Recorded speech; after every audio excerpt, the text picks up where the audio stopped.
بسم الله الرحمن الرحيم عم يتساءلون عن النبأ العظيم الذي هم فيه مختلفون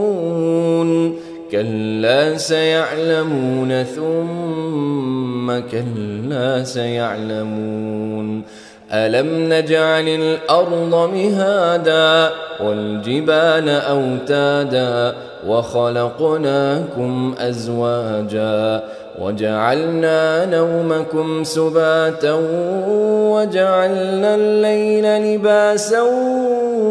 وجعلنا النهار معاشا وبنينا فوقكم سبعا شدادا وجعلنا سراجا وهاجا وأنزلنا من المعصرات ماء ثجاجا لنخرج به حبا ونباتا وجنات ألفافا إن يوم الفصل كان ميقاتا يوم ينفخ في الصور فتأتون أفواجا وفتحت السماء فكانت أبوابا وسيرت الجبال فكانت سرابا إن جهنم كانت مرصادا للطاغين مآبا لابثين فيها أحقابا لا يذوقون فيها بردا ولا شرابا إلا حميما وغساقا جزاء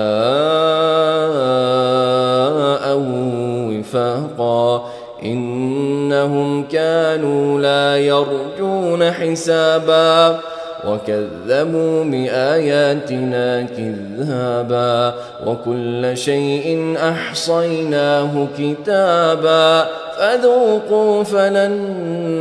نزيدكم إلا عذابا إن للمتقين مفازا حدائق وأعنابا وكواعب أترابا وكأسا دهاقا لا يسمعون فيها لغوا ولا كذابا جزاء من ربك عطاء حسابا رب السماوات والأرض وما بينهما الرحمن لا يملكون منه خطابا يوم يقوم الروح والملائكة صفا لا يتكلمون إلا من أذن له الرحمن وقال صوابا ذلك اليوم الحق فمن شاء اتخذ إلى ربه مآبا إنا أنذرناكم عذابا قريبا يوم ينظر المرء ما قدمت يداه ويقول الكافر يا ليتني كنت ترابا.